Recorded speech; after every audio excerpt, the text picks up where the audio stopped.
नमस्कारम जगत गुरु शंकराचार्य जी, प्रणाम आपको।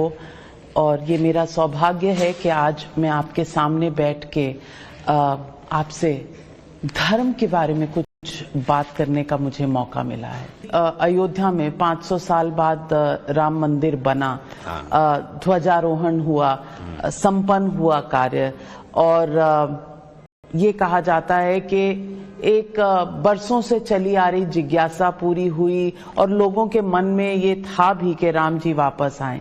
प्राण प्रतिष्ठा के समय में लोगों ने ये भी सवाल उठाए कि जब तक पूरा मंदिर बन नहीं जाता प्राण प्रतिष्ठा होनी नहीं चाहिए थी।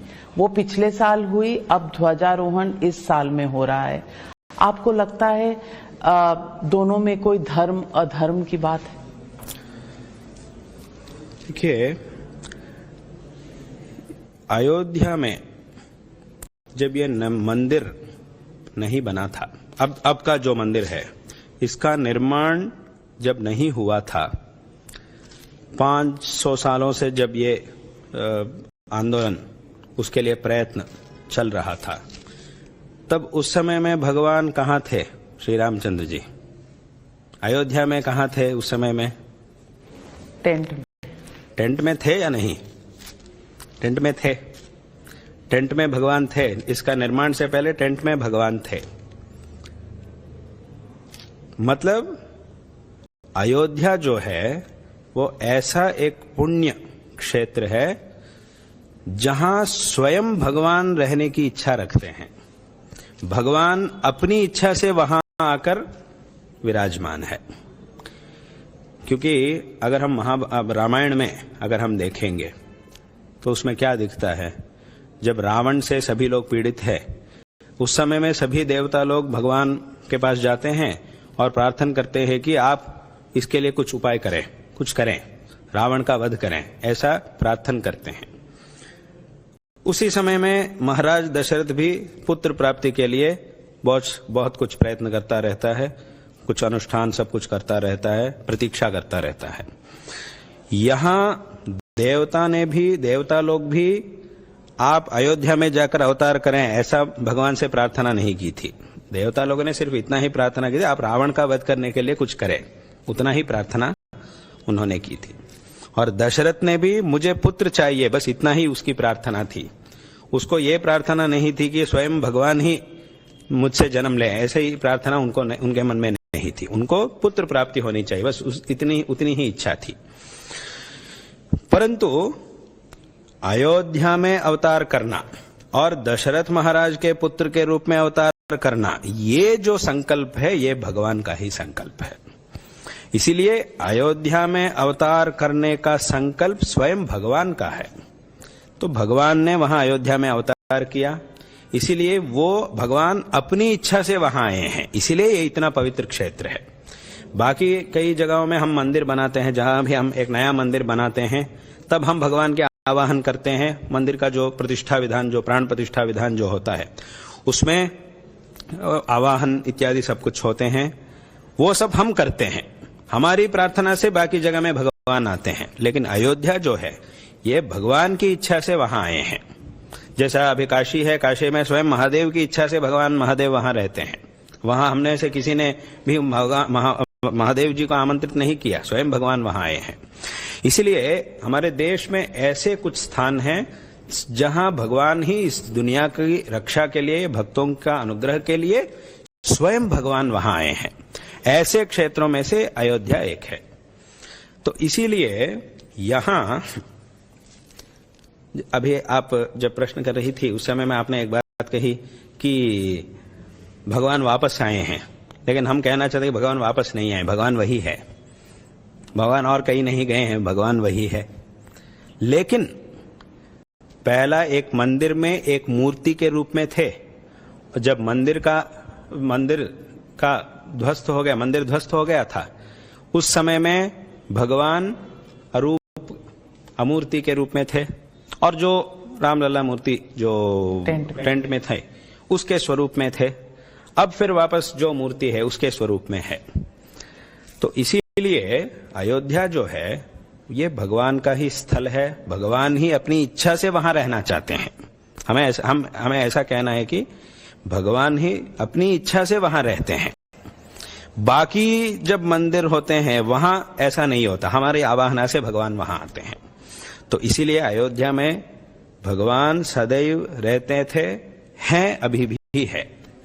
तो इसीलिए जब पहला जो टेंट था उसमें भी भगवान थे, और जो नया मंदिर बन रहा था उसमें भी भगवान है, उसी जगह में मंदिर बन रहा था, तो वहां भगवान सदैव रहते हैं। मतलब ऐसा शास्त्रों में कहा गया है कि जब मंदिर पूर्ण नहीं होता, उसमें पूर्ण मंदिर का जो पूर्ण निर्माण होता है उसके बाद उसमें प्राण प्रतिष्ठा होना चाहिए, ऐसा कहा गया है पुराणों में, वो तो है। परंतु हमें ऐसा लगता है कि अयोध्या की जो बात है वो तो अलग है, इस जगह में हमें ऐसा सोचना नहीं चाहिए, ऐसा हमें लगता है। क्योंकि जैसा अभी कहा, प्राण प्रतिष्ठा जो हुई थी पिछले साल, उसमें कोई, हमें ऐसा लगता है कि उसमें कोई उसमें शास्त्र विरुद्ध कुछ रूप में कुछ नहीं है, ऐसा हमें लगता है। और अब जो ध्वजारोहण हुआ वो भी है, ध्वजारोहण भी हुआ है। तो इससे आपको लगता है कि भारत में कहीं ना कहीं सनातन पर आंच आई थी, अब आपको लगता है कि भारत में हम दोबारा सनातन की वही महानता के दौर में जा रहे हैं? अच्छा, सनातन धर्म का विशेष रूप से अभी उद्धार और उसका उत्थान विशेष रूप से अब हो रहा है। क्योंकि अभी ये सब जो हो रहा है, मंदिर का निर्माण, जो 500 साल से कितनी प्रतीक्षा थी मंदिर के लिए, कितने लोगों ने अपने जान को इसके लिए समर्पित किया, कितना बड़ा आंदोलन हुए थे इसके लिए। परंतु ये सब अभी हम सब भाग्यशाली है कि हम देख रहे हैं, हमारे समय में हुआ है। बहुत लोगों ने इसके लिए बहुत साल तक प्रतीक्षा की थी, लेकिन उनको देखने का सौभाग्य नहीं मिला, लेकिन हम सबको मिला है। हम ऐसा मानते हैं कि उनका भी फिर से जन्म हुआ होगा। अभी जो कार्यक्रम है उसमें उन्होंने भी भाग लिया होगा, जिन्होंने पहला इसके लिए लड़ाई की थी, जिन्होंने जान दे दी, अवश्य ही उनका भी अभी जन्म हुआ होगा। अभी जो लोग इसके लिए काम किए हैं उनमें से वे भी होते हैं, क्योंकि शरीर, आत्मा तो एक ही होता है, शरीर तो बदलता रहता है। बहुत तो ऐसा है। इसीलिए अयोध्या का जो विचार है ये तो विशिष्ट स्थान है, वहां सदैव भगवान, जैसे कि शास्त्रों में कहा गया है, जो शालिग्राम शिला होती है उसमें सदैव भगवान विष्णु का सान्निध्य रहता है, उसमें अलग से आवाहन करने की आवश्यकता नहीं है, ऐसा शास्त्रों में कहा गया है। और जो बाण लिंग होता है, जो नर्मदा नदी के जो बाण लिंग होता है, बाण लिंग में महादेव का सान्निध्य सदैव होता है, उसमें भी आवाहन करने की आवश्यकता नहीं है, सदैव भगवान उसमें सन्निहित रहते हैं। बाकी जो मूर्तियां बनती है, शिला इत्यादि, उसमें तो आवाहन करना पड़ता है, वो तो है। लेकिन इसी प्रकार अयोध्या जो है वो भगवान का स्वस्थान है, भगवान ही वहां रहने के लिए आए हैं।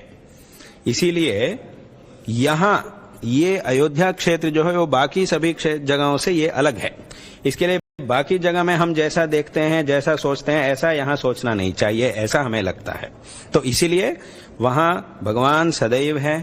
जब टेंट में भगवान थे, इससे पहले जब टेंट में भगवान थे, तब इस मंदिर में क्यों नहीं रहेंगे भगवान? भगवान है, अयोध्या में है। मतलब ये प्राण प्रतिष्ठा विधान जो हुआ था वो एक विधि विधान उसके लिए किया गया है, वो तो है।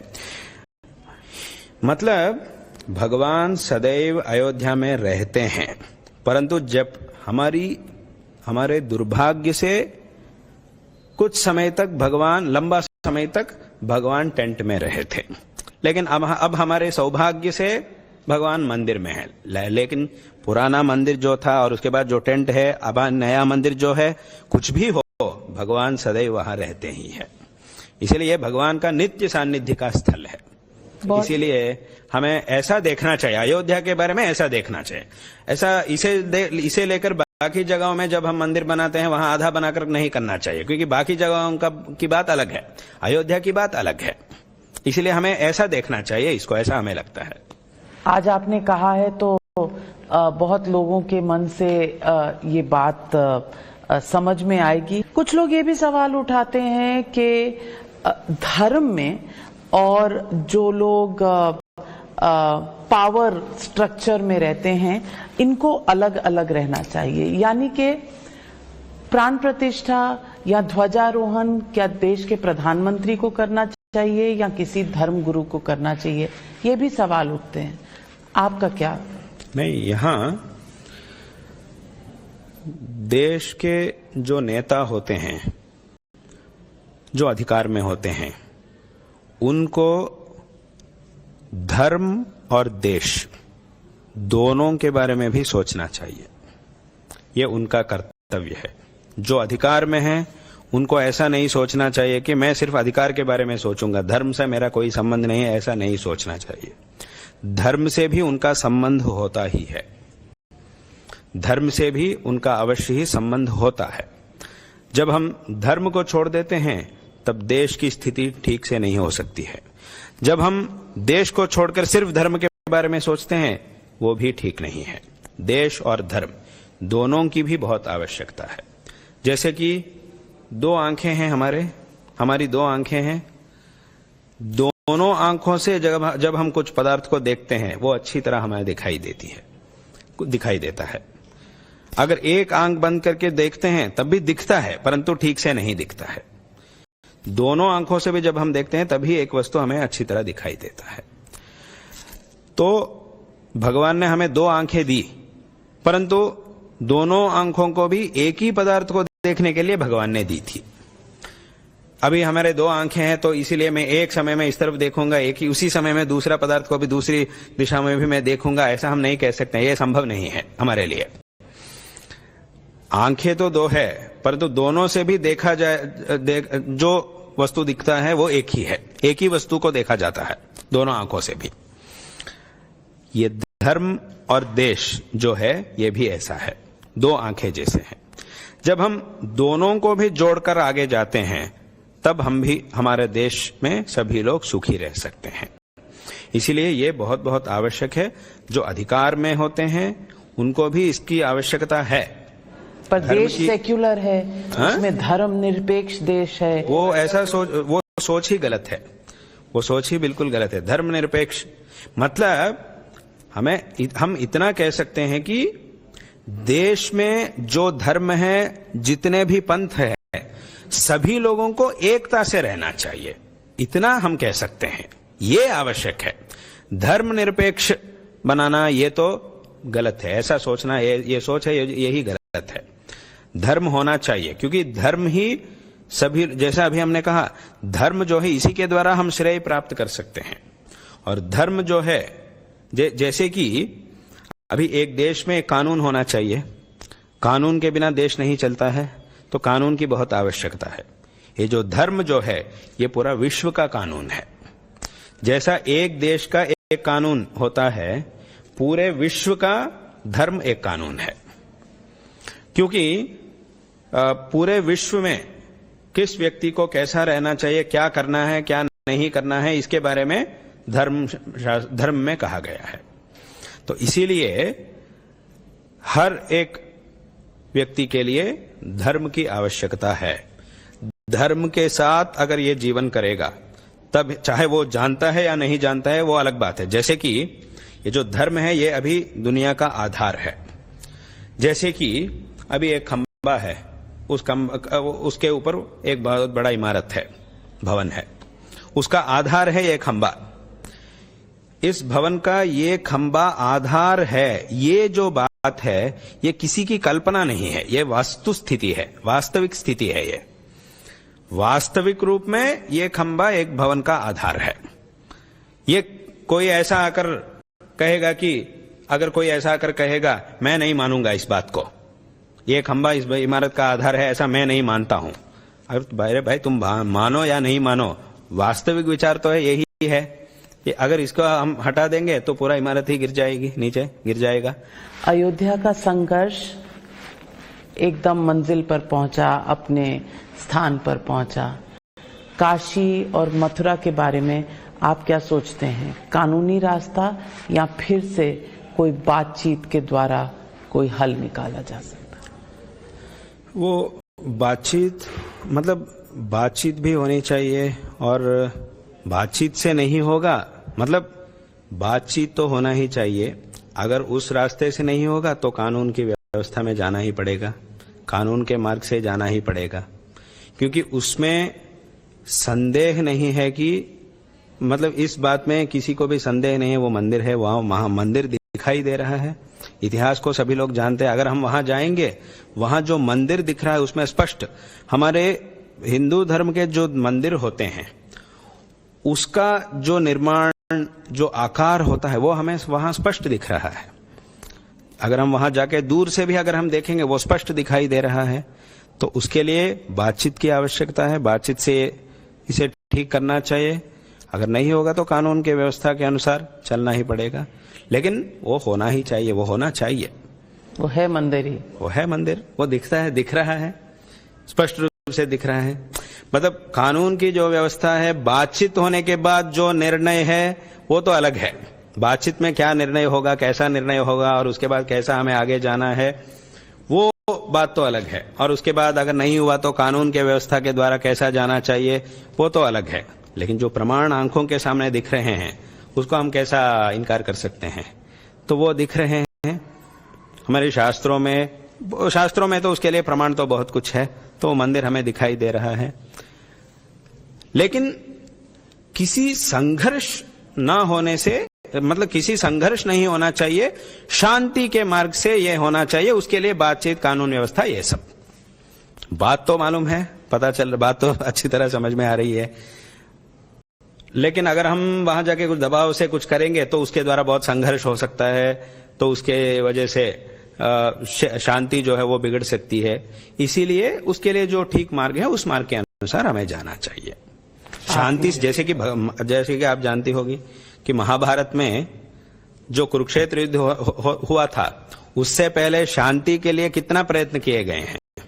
स्वयं श्री कृष्ण जी ही शांति के प्रस्ताव लेकर वहां आते हैं, धृतराष्ट्र के पास आते हैं। जब ये सभी मार्ग बंद है तब उसके बाद युद्ध शुरू हुआ था। तो यहां भी ऐसा ही है, परंतु वहां बात क्या है, अभी युद्ध के बाद जो परिणाम आएगा या तो शांति का चर्चा होने के बाद जो परिणाम आएगा वो तो अलग है। लेकिन हम जानते हैं कि पांडवों को जो मिलना चाहिए वो मिलना ही चाहिए, इस बात को हम पहले से ही जानते हैं। लेकिन एक व्यवस्था के रूप में उनको मिलने के लिए शांति प्रस्ताव रखना और युद्ध करना, ये सब है। बहुत पहले से ही हम जानते हैं कि पांडवों के साथ अन्याय हुआ है और उनको जो मिलना था वो उसे देना ही था, लेकिन दुर्योधन ने नहीं दिया, देना था। इस बात को हम पहले से ही जानते हैं। लेकिन एक व्यवस्था के रूप में उनको जो मिलना है वो मिल जाए, उसके लिए सबसे पहला मार्ग है कि शांति मार्ग। जो जैसे कि पहले से भी हमारे जो हिंदू समाज है, हमारे सनातन धर्म के समाज जो है, ये पहले से भी शांति को हम चाहते हैं। जब शांति का मार्ग पूर्ण रूप से बंद हो जाता है तब ही हम युद्ध में जाते हैं। ऐसा ही हमारे धर्म की परंपरा है। हमारे धर्म के जो लोग हैं, हम सदैव शांति को ही प्राप्त करना चाहते हैं, शांति के द्वारा ही जाना चाहते हैं। मतलब किसी एक ठीक अच्छा हिंदू से, जो सिर्फ नाम से हिंदू नहीं है उनको नहीं, जो अच्छा हिंदू है, जो आस्था वाला है, हिंदू धर्म पर, सनातन परंपरा पर जिसको आस्था है, उसके पास अगर आप जाके पूछेंगे कि देखो ये कुछ फल है, अगर वो तुम्हें मिलना है तो उसके लिए दो रास्ते हैं। एक है तेरा सामने जो आदमी है उसको 10 मार के तुम आगे जाओगे तो तुम्हें वो फल मिलेगा। हिंसा करके अगर तुम आगे जाओगे तब तुम्हें फल मिलेगा। ये एक रास्ता है। और दूसरा रास्ता यह है कि शांति मार्ग। परंतु शांति मार्ग में जाने के समय में तुम्हें 2 बार थप्पड़ खाना पड़ेगा।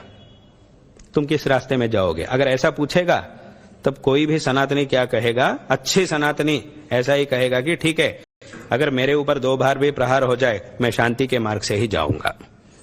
यही सत्य, जो सत्य सनातनी होता है उसका स्वभाव ऐसा होता है।